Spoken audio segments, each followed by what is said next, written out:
Lisa, Yes, baby girl. when I grow up, I want to be a menace to society. Then so shall you be. Hey, this is Lisa Landry, and I found myself near San Francisco, so I called up an activist, an actual activist from California Protective Parents, and I'd like to introduce her to you now. This is Catherine Campbell. Hello, Miss Campbell. Hi, nice to be here with you today. I'm glad you're here. I wanted to have you on the podcast so that you could tell people about what you're doing as an American activist these days, because so many people are feeling a calling to make changes in their community. And I feel like you're working with an organization that probably doesn't get a lot of publicity. Right, thank you for having us here, Lisa. I'm really excited to be here today to let people know what we do with California Protective Parents Association. We have been an organization in California for the past 18 years. A lot of people don't realize that because you don't find these organizations, a lot of grassroots organizations, until you realize you need these grassroots organizations. Well, what does the grassroots work that you're doing consist of exactly? Well, Connie Valentine and Karen Anderson are the founders of California Protective Parents Association, CPPA. Mm-hmm. And they came to realize over one case, they heard of a woman who realized her child was being sexually abused and realized this child needed protection. But instead of getting the protection that this child needed, this child was forced to live with his father. The mother ended up dying of breast cancer, and the child was originally put with the grandmother, Mm-hmm. and then taken away from the grandmother and put in foster care, where he was then immediately put back with his father. And he had to live with him from age 8 to 18. Well, what would be that bad about living with his dad? Right, so every child, really, the best you can do is give them two healthy parents. When you have an unhealthy parent, this is where the problem and complications arise. We as a society haven't learned how to deal with unhealthy parents. And we're trying to shine a light into what it means to a child. When a child is forced to live with someone who abuses them, whether it's emotional, physical, sexual, it damages the child. In fact, in the late 90s, the CDC, along with Kaiser Permanente, did a study called the ACE study, Adverse Childhood Experiences. And they were able to see that when children are in their childhood experience certain situations, whether it's a divorce, an alcoholic parent, a parent using drugs, they were hit, Whatever the sexually abuse. abused, Yeah. they were neglected. There's right now 10 factors that add to this. And if your score is a 4, if you have an ACE score of 4, you are more likely to find coping tools. Oh, in like life. drugs or drinking Drugs, or alcohol. If your ACE score is a 6, you will lose 20 years off your life. oh my gosh. The stress and trauma stays in a body, and we have learned that children who live with a parent who is abusive cannot heal. We're learning quite a bit about resilience and the brain and what the brain can do and how the brain can work through quite a Trauma. bit of trauma. Yeah. But if you are forced to stay in the trauma, you cannot heal. Well, why don't these kids just why not call CPS and get these kids out of these situations? Right. And that is what most people think. If you are a law-abiding citizen, you know we have agencies in place throughout this country to help. We have federal budgets that go across this land that really try to help families, and that's all appreciated. When something happens to a child, though, that nobody wants to agree to, that it has happened, that's when we start noticing the problems. Mm-hmm. We are at a place in time where 58,000 children a year are taken away from a protective parent and forced to live with their abuser, either part-time or full-time. Wow. Many time away from a protective parent. So that's a lot of future mass shootings and stuff like that, I would reckon, right? Those kids grow up, grab a gun, take it to school. We don't know what happened to all the mass shooters, but we certainly know what happens to these kids with ACE scores. What happens? Well, as I said, they lose years off their life. They're less likely to live to their full potential, might not graduate from high school, probably won't go to college if they don't get intervening help. The help is so important because kids who get the help can survive. And kids, everyone thinks kids are resilient, and not when you're still being abused. So when a family finds out, it's quite shocking when your own family, who's supposed to protect you and support you, is abusing your child, and you go to CPS or you go to the police. Well, yeah, the police would help, wouldn't they? Sure, a lot of people immediately go to the police, depending on what it is. And some of these cases, originally domestic violence, started out where people weren't thinking it was a matter that needed to be discussed for the public. Because it happens in the house, so why would you let your neighbors know? It's a domestic issue, and it's just a domestic issue. It doesn't become rape. It doesn't become physical abuse. It doesn't become something that people would prosecute. In the 90s, the domestic violence group really grew with the help of a federal resolution that really brought light to why we need a change on the state level. And more domestic violence shelters were able to open, and that helped women for an immediate need. Getting safe. Yes. Yeah. And what we realize is the children fall through the cracks when it comes to that. Most of the times, people who are in domestic violence situations, if they lose custody, that child is being then abused, or we call it abuse by proxy, domestic violence by proxy. What's that? That is when someone who is abusing a spouse, the spouse then tries to remove themselves from the situation and get safe, because now, since the 90s, we've really been teaching that. Right. Well, Oprah, Yes. Oprah got that word out. A lot of people have helped getting the word out, Yeah. and that is the key. And thank you for saying that. Awareness is so important, and that's why we're here today. Well, why aren't you on bigger platforms? I mean, this is just a dinky little podcast. Don't you want to just pick up the phone and call your local TV station and get some help? It's very difficult. We've gotten a lot of press recently across the country.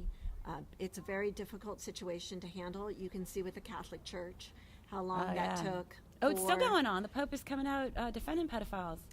I don't know if he's defending pedophiles, but yeah. we do know that Cardinal Pell is on his way back to Australia. Yeah, well, that's what I'm talking about. Like, I don't want to disparage on any religion, I grew up Catholic, and, I think what we saw in the movie Spotlight was brilliant. The Washington Post was able to come in and highlight this story, a story someone didn't want to cover. I think that was the Globe. The Boston Globe. Oh, yeah. Thank you. Yeah, well, I know about New England. I try to stay connected Globe. to what's happening The around Boston there Globe, with pedophiles getting exposed. I think the publisher, the one main guy is now at the Post. Oh, thank you very much. I had no idea that he moved over there. I That's think cool. he did, yes. That's cool. So thank you for that. Yes, the Boston Globe came in, and even they pointed out one of the reporters knew it would hurt her family to read this. It's devastating. We don't want to believe it. No, heck no. We don't you don't want to believe that's happening. Someone who is in a priest role, spiritually guiding somebody people starving would do this to a child. That, Yet that's hard for people to accept. Yeah. And how can we accept someone would do that to their own child? To their own child. I guess people don't want to see anything like that. We don't want to see that. We don't want to believe it. It's easier to discount the child. Many children are invalidated. Reports are invalidated. We've seen a lot of problems with evaluators who come in. They're not reporting on the facts. Well, why not? I mean, isn't that illegal?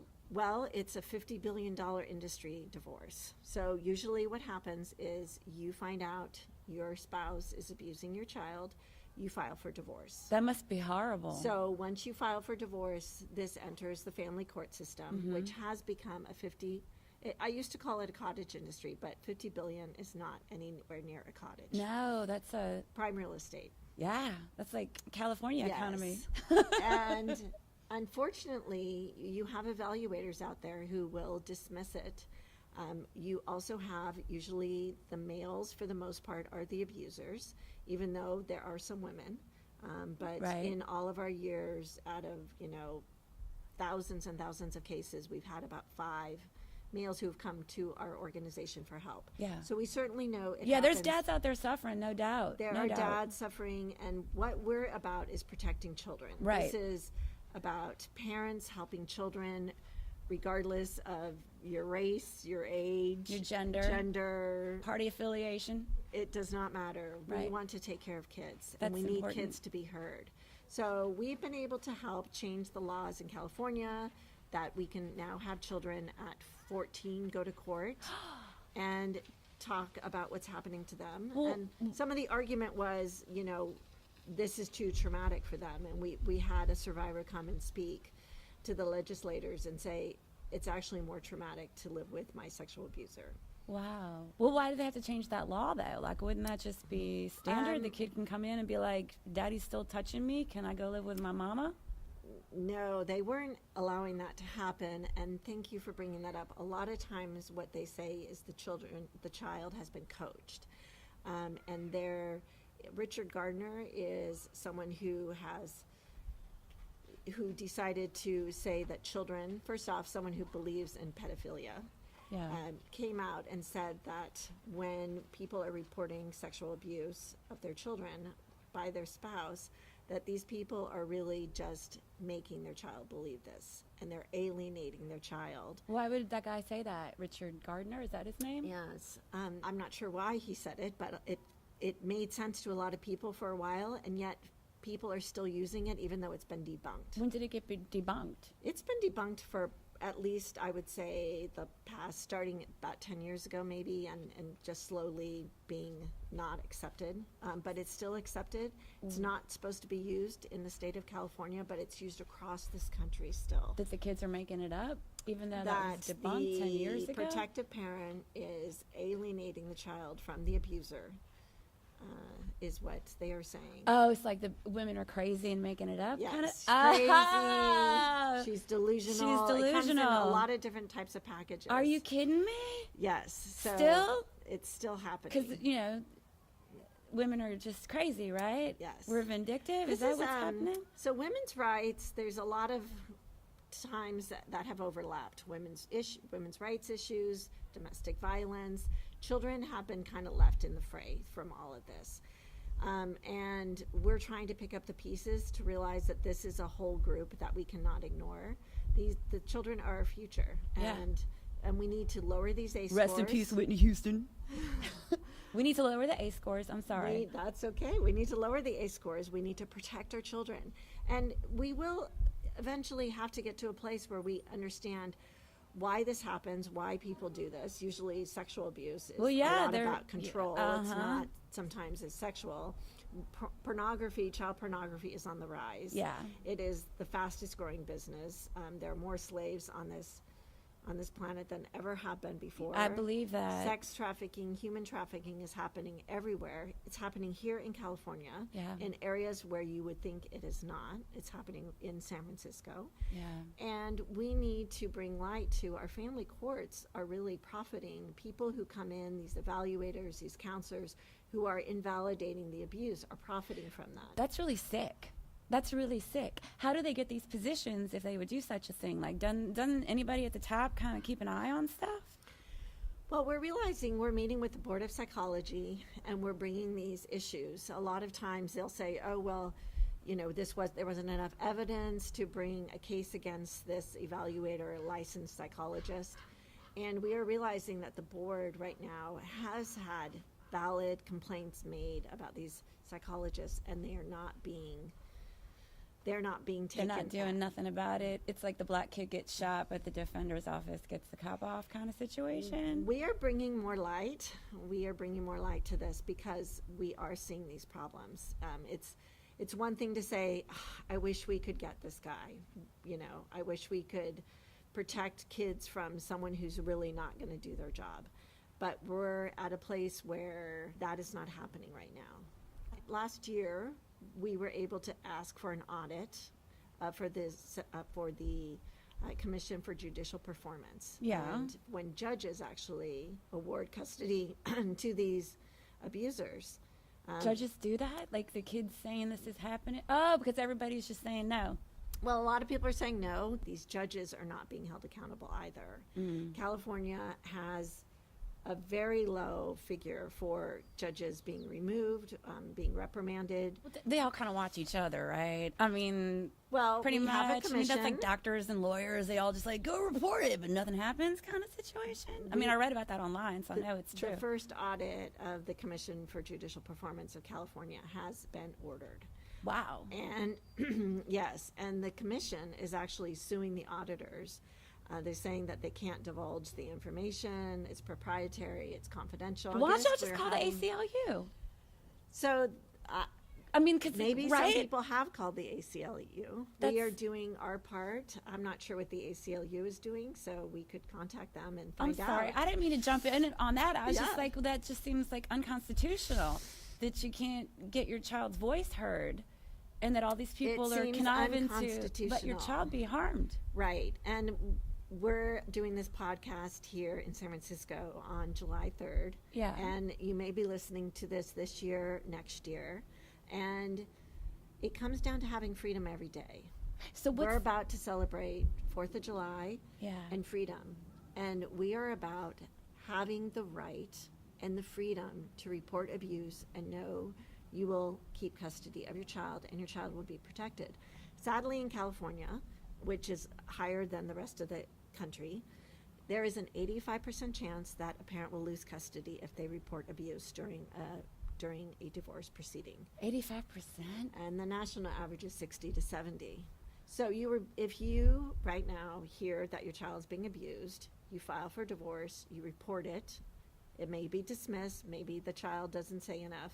They've been coached, or By they've the been abuser, I would They've been reckon, not yeah. coached, but they've been threatened not to say anything. I'm sure the person abusing them has been twisting their little head up since they were very young, and that person's voice is what the child hears. Right. What we've learned from many of survivors is they don't even tell till they're in their 40s or 50s. They may never tell. So for a child to tell when they're young, it's powerful. Those words need to be heard. If a child speaks, we need to help people learn how to listen to children. Yeah. Because we're with Erin's Law. She's going to state, and she's Who's about that? 36. Erin Merrick. She was an abused child, and she realized if I had had this training, this would not have happened. So she was able to help go Erin's Law and pass within states that there's age-appropriate training through public schools. Okay. And so we're training these children now in most be of heard? the states. We're training them to speak. Okay. And you have a right Oh. to have your voice, and it is the right thing to do. But you might not get heard. Our problem is we don't have people who have learned how to listen. People need to realize a child might speak once, and if they're dismissed, they might go inward, Yeah.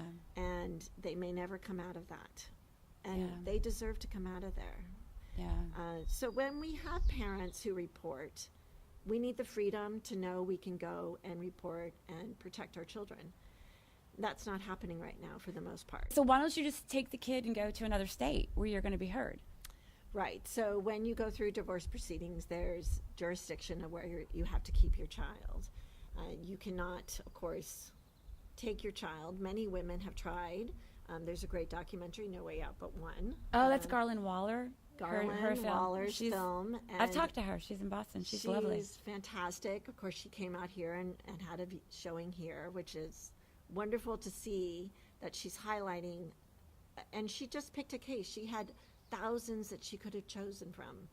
And she chose this case, Holly Collins, who before 9/11 was able to, without passports, get her kids and to another country to claim asylum so she could be protected, so she could actually protect her children. So she had to flee the country. She had to flee the country. And we have people who try to flee the country, go underground.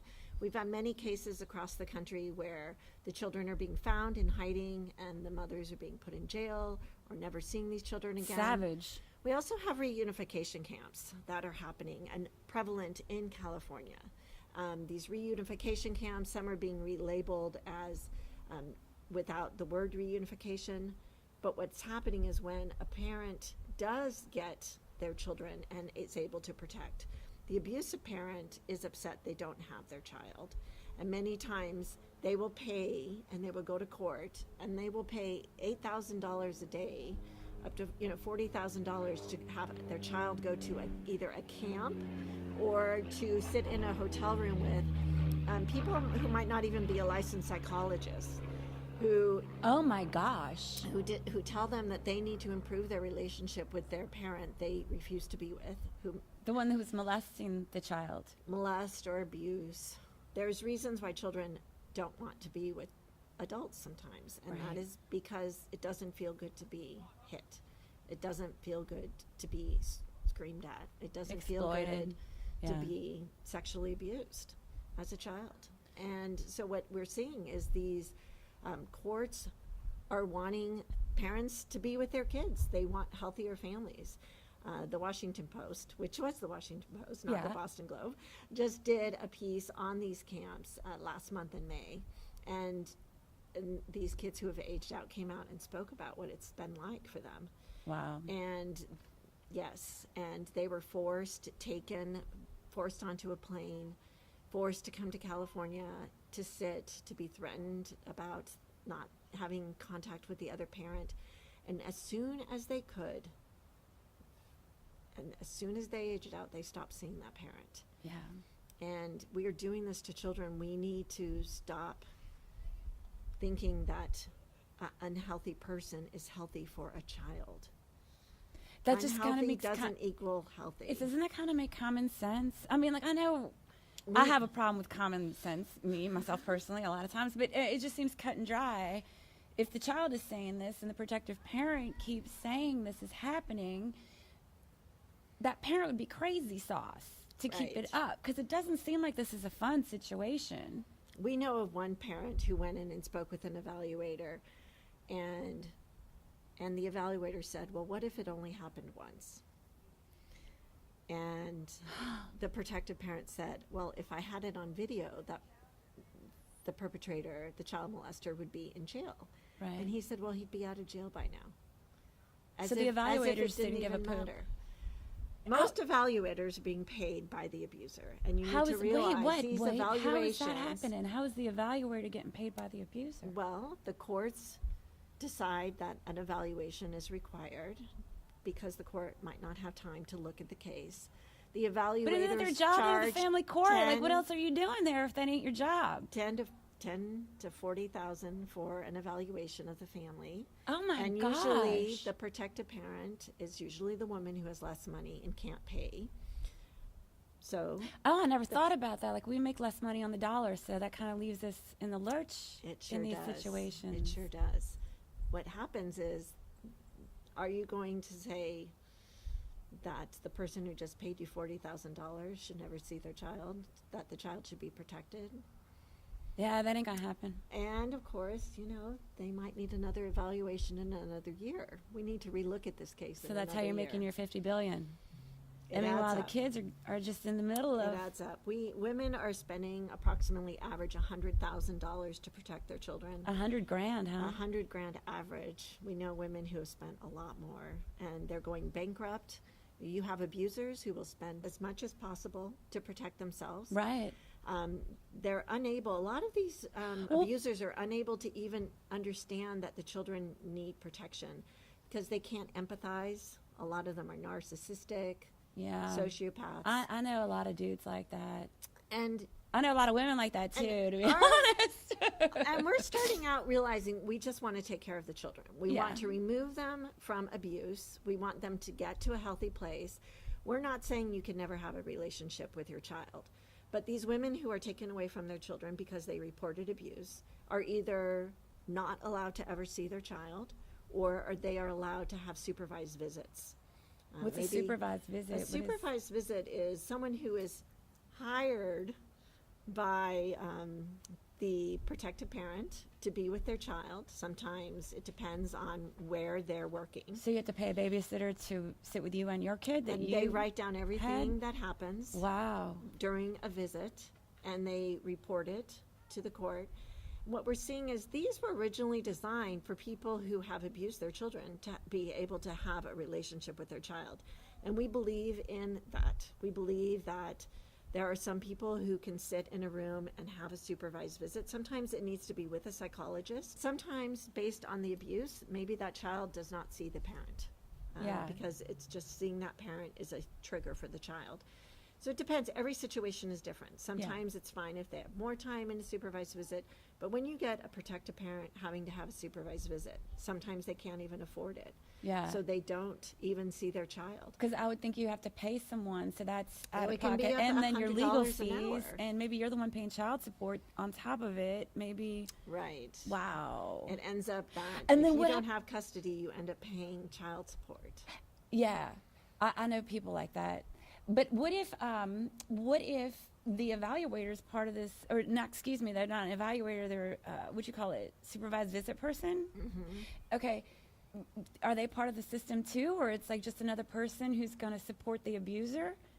Well, they're not with Or- the abuser. They are just paid to watch whoever has been ordered to have supervised visits. Okay, And for the most part, it ends up being a protective parent. so the parent. It does happen where people who have been abusive end up with supervised visits. Okay, well, that's And what should happen, right? that's what Because you maybe that is I'm not exactly saying right. this is good or I condone it at all, but maybe you had a habit of slapping your kid, and then you went and got help for that, and you should be supervised to be around your kid because you have physically harmed them. So somebody should just sit there and make sure you don't lose your cookies. But if that was what it was intended to be, and now you're telling me it's the actual protective parent who's being supervised, that seems like there's another Another wrinkle. messy situation. And those are the lucky parents. Sadly, in the past 10 years, we've had over 550 deaths of children. Wait, how many? Over 550 in the last 10 years. Deaths of children in custody, evaluations, in divorce proceedings, where that's where the abuser doesn't want that parent to have those children. And we just had another child found this past week in California. We had one over Father's Day weekend. A father killed 2 children and then hung himself. This is happening across the country. Oh, because women are crazy. Because women have Because found women are their vicious. voice. Because women are crazy. That's Women why have been we taught now to have their voice. kill the kids to And piss off just like daddy. we're teaching children to have their voice, we Yeah. taught women to have their voice. We need people to listen to women. Now we need people to listen to children as well. Yeah. And so when a child speaks, it's not because one person heard it and reported it. That person is just telling what their child had said. And as I mentioned earlier, for a child to say it, that they've been abused as a child, is a miracle. Yeah. It's very, very hard to tell. Yeah. I think we forget that because, like, we're grown-ups, allegedly. And so we forget being that small and vulnerable and so in love with our caregivers because we don't know any better yet. You haven't hit those teenage years, you We know? have children, there have been studies of children who have been videotaped. Child pornography has occurred with them in these films, and the child has then been asked if their dad did anything to them, and they will say no. Wow. First off, many children don't even know what it is. Right. They are learning from their parents every day how to hold a spoon, how to walk, how to do everything. If they teach you something new, how do you know if it's something wrong? Wow. Most children don't know how to name it, but many children will say, "My instincts told me it was wrong." Yeah, you probably get that gut feeling. Children also know, and that's when they start to feel uncomfortable with that parent. Yeah. And they will start saying things, they start having anger issues. It's up for adults to understand when a child is acting out what the problem is. Right. Many of these times children won't say it, but there are the clues and the obvious facts that they're being abused. And Yeah. that's when adults need to step in. But you know what scares me? A lot of people are not really aware of their own lives, much less to actually hear a child and do something about it. Like, people just seem to be super dismissive of one another and our own thoughts and our own realities. So we're kind of relying on people actually paying attention. There is a gift that when someone is in an accident, a car accident, trauma happens, your brain will not allow you to remember that trauma. Wow. That happens when children are abused. Sometimes they don't remember it because it's too traumatic. You also get children who are just don't know how to tell. Yeah. And until we have people who really listen to children, we're not going to be able to take care of our children. These are our future. Well, what about schools? Like if one of these kids said something to a teacher, the teacher would have to report it, right? I mean, that's got to be another... We're realizing also Safety. mandate reporters aren't reporting as they should. Are you freaking kidding me? And that's a problem. And we are doing what we can to bring more light to that as well. We are trying to ensure that mandate reporters understand their role. They have to go through training, but it doesn't mean, it is amazing when it happens to you. It's easy to say it on paper. It's easy to say in a class what you will do. But when you are approached, say, by a child and you know and respect that parent. Or you're scared of that parent. You're Maybe scared that of parent that has money. parent. Maybe that parent has connections. Maybe that parent knows your principal. Is that what's going on? Are you We freaking don't kidding know. me? But we do know But these teachers have unions. it's- They have lawyers. They have safeguards. it is easier to think it didn't happen than to believe it did. We need to start believing the child. It's time to believe a child. Yeah. Wow. That's depressing. I'm going to go have a shot of tequila after talking with you. Well, what we need is we're building awareness. We're Yeah. helping move this forward. The more awareness we have, the more change we can have. We have movements happening. Mothers of Lost Children's movement is in Washington, D.C. every year, bringing awareness to Congress, working on federal resolutions that, just like in the 90s, what we did for women's rights Yeah. and for domestic violence, we're bringing that to Congress now. So we need to put our pussy hats back on and go march for the kids? I Is that don't- what I you're don't saying? need- we don't need those hats. What we need is just living in our truth and allowing other people to live in their truth. I'm a firm believer of that. Yes. I truly, truly am. Yes, the head of the Commission for Judicial Performance has actually just resigned. Uh-oh. We're hoping that... Is that the- good for you there or is bad an- for you?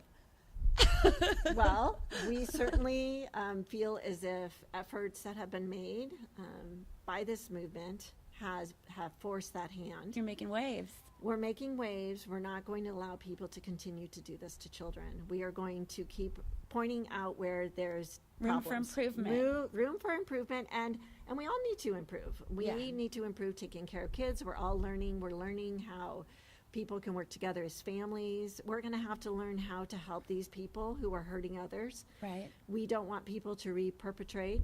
We want people to be able to grow up and have a great sense of who they are. You want some adulting? Is that what you're calling for? We're wanting some adulting here. And this is a call for adults to step forward, to contact their legislators and let them know they want children protected. It's That's- time to end abuse. That's about time.